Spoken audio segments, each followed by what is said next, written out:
বন্ধুরা এক খুবই ইম্পর্টেন্ট ভিডিও আপনাদের সামনে নিয়ে এসেছি বন্ধুরা। মানে আরজি কর ব্যাপারে সঞ্জয়কে নিয়ে বিরাট বড় একটা সিদ্ধান্ত নেওয়া হয়েছে, যেটা শুনলে আপনাদের প্রত্যেকের গা শিহরণ দিবে বন্ধুরা।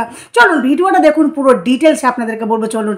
নমস্কার বন্ধুরা, আমি সনকা। আমার নতুন একটি প্রতিবেদনে আপনাদের সকলকে স্বাগত বন্ধুরা। তো আরজি কর ব্যাপারে আপনারা প্রত্যেকে জানেন যে এখন প্রত্যেক দিন আরজি কর ম্যাটারে কিন্তু বিচার হচ্ছে, ট্রায়াল শুরু হয়ে গেছে, যেখানে প্রত্যেক দিন সঞ্জয় রায়কে কিন্তু কোর্টে পেশ করা হতো। সঞ্জয় রায় প্রত্যেক দিন আসতো কোর্টে, বিচার শুনতো, কিন্তু সঞ্জয় রায় চুপ করে নিজের কথা সে কাউকে বলতে পারবে না। সে শুধুমাত্র কোর্টে বসে সে শুধুমাত্র সবার কথা শুনবে যে কোর্টে কি কি হচ্ছে।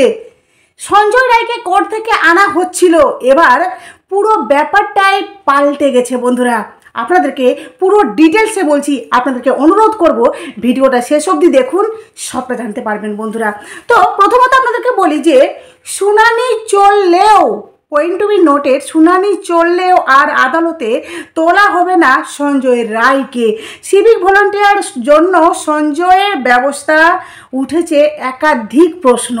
মানে সঞ্জয় যে সিভিক ভলান্টিয়ার, তার এই চেঞ্জের জন্য একাধিক প্রশ্ন উঠেছে প্রত্যেকের মনে।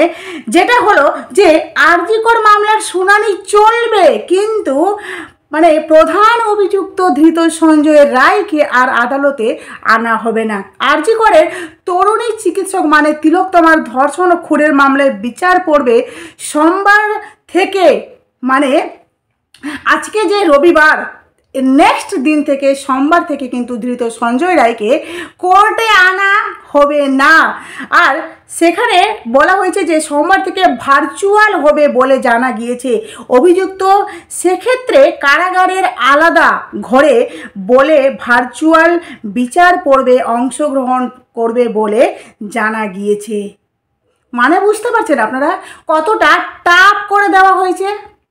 কারণ আপনারা প্রত্যেকে জানেন যে যখন সঞ্জয় রায়কে কোর্টে আনা হচ্ছিল, তখন কিন্তু ধৃত সঞ্জয় রায় সুযোগ পেলেই সে কিন্তু প্রথমত প্রিজন ভ্যান থেকে চিৎকার করে করে সে বলেছিল যে সরকার আমাকে চুপ থাকতে বলেছে, ডিপার্টমেন্ট আমাকে ফাঁসিয়েছে, তাই না?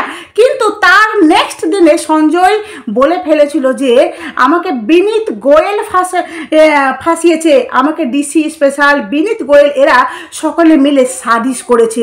এই যে সাজিশ কথাটা, এই যে কোনো অফিসারের নাম সবার সামনে সর্বসম্মুখে সাংবাদিককে বলে দেওয়া, এই জন্যই কিন্তু সঞ্জয়কে প্রিজন ভ্যান চেঞ্জ করে তাকে অন্য একটি গাড়িতে আনার ব্যবস্থা করা হয়, যেখানে সঞ্জয়ের কথা কেউ শুনতে পাবে না। সঞ্জয় ঘেরাটোপের মধ্যে থাকবে, আর সঞ্জয় যেখানে আছে সেখান অবধি সঞ্জয়ের কথা কিন্তু কোনো সাংবাদিক শুনতে পাবে না। এমনকি শুধু তাই নয়, সঞ্জয় গাড়ি থেকে নামার পরও সঞ্জয় যখন যেইটুকু ডিফারেন্সে, যেইটুকু ডিস্টেন্স মেনটেন করে সঞ্জয় যখন কোর্টে যাবে, তখন কিন্তু সঞ্জয় যাতে কোনো কথা সে সাংবাদিককে বলতে না পারে বা সাংবাদিক সঞ্জয়কে বলতে না পারে, তার জন্যও কিন্তু কলকাতা পুলিশ চেষ্টা করেছে।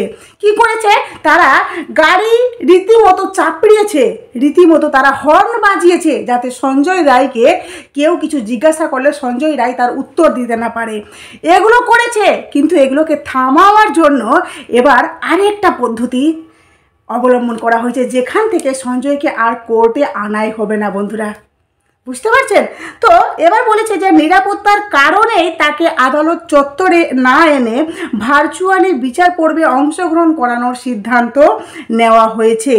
তবে ভার্চুয়ালি বিচার পর্ব হলেও আদালতের রুদ্ধদ্বার কক্ষেই হবে বলে শিয়ালদহ আদালত থেকে জানা গেছে। শুধু তাই নয়, এক্ষেত্রে দুই পক্ষের আইনজীবী উপস্থিত থাকবেন বলে জানা গিয়েছে। সব কিছুই আগের মতোই থাকবে, শুধু ধৃত সঞ্জয় রায়কে ভার্চুয়ালি উপস্থিত থাকতে হবে বা উপস্থিত থাকবেন। সেক্ষেত্রে সঞ্জয় রায়ের জন্য কারাগার রুদ্ধদ্বার কক্ষে ক্যামেরার সামনে বসতে হবে বলে জানা গেছে। বুঝতে পারছেন? সঞ্জয় বিচার শুনবে, সঞ্জয় সমস্ত শুনানি, মানে কি মামলা হচ্ছে, কি ওখানে হচ্ছে পুরোটাই সঞ্জয় দেখবে, কিন্তু সঞ্জয় সেই কোর্টের মধ্যে প্রেজেন্ট থাকবে না বা সঞ্জয় কিছু করতে পারবে না। এবার সঞ্জয় চাইলেও কিন্তু কিছু বলতে পারবে না কাউকে, সঞ্জয় চাইলেও আর কারোর সাথে যোগাযোগ করতে পারবে না, কারণ সঞ্জয়ের আশাটা তো বন্ধ হয়েছে। প্লাস সঞ্জয় যেখানে থাকবে সেখানে ক্যামেরা ফিট করা থাকবে, সঞ্জয় পুরোটা দেখতে পাবে। তো যাই হোক, তিনি আদালতে কি হচ্ছে সব শুনতে পাবেন। কারাগারে তার কক্ষের বাইরের একজন কারারক্ষী পাহারা দেবেন বলে জানা গিয়েছে। তবে যে দিন আইডেন্টিফিকেশন অর্থাৎ কোনো সাক্ষীর মাধ্যমে তাকে চিহ্নিতকরণের বিষয় থাকবে, সেদিন আদালতে নিয়ে আসা হবে ধৃত সঞ্জয় রায়কে।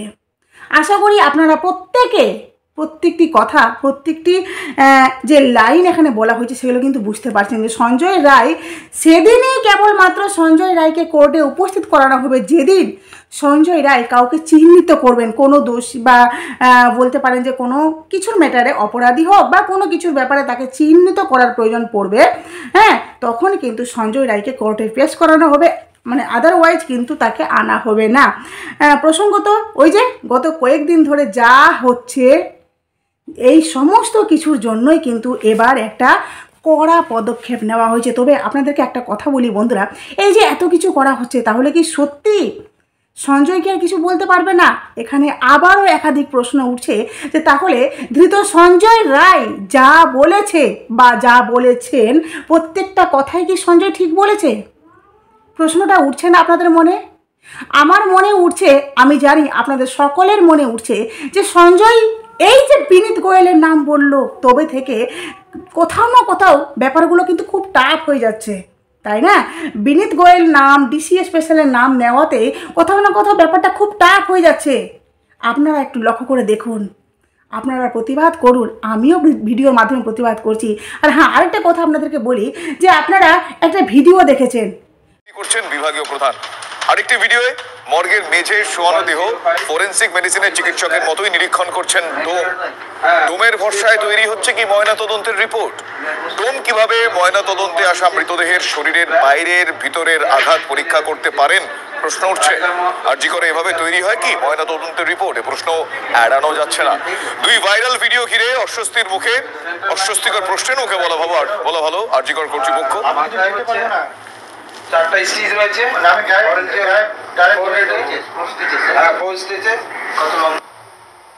আরজি কর হাসপাতালের মর্গের ভিডিও, যেখানেও একাধিক প্রশ্ন উঠছে যে কেন সেখানে মানে মর্গের বিভাগীয় প্রধান, ঠিক আছে, সেই প্রধান সেখানকার মানে সেই রিপোর্টটা তৈরি করছে আর কে বলে দিচ্ছে? সেখানকার ডোম। মানে আশ্চর্যকর একটা ভিডিও ফুটেজ ভাইরাল হয়েছে, যেখান থেকে এটাও প্রশ্ন উঠছে যে তাহলে কি মানে ডাক্তারের সাথে কোনো লেনদেন নেই, তাই না? ডাক্তারের সাথে সত্যি কি লেনদেন আছে? এই যে ফুটেজগুলো ভাইরাল হচ্ছে যেখানে আরজি করকে নিয়ে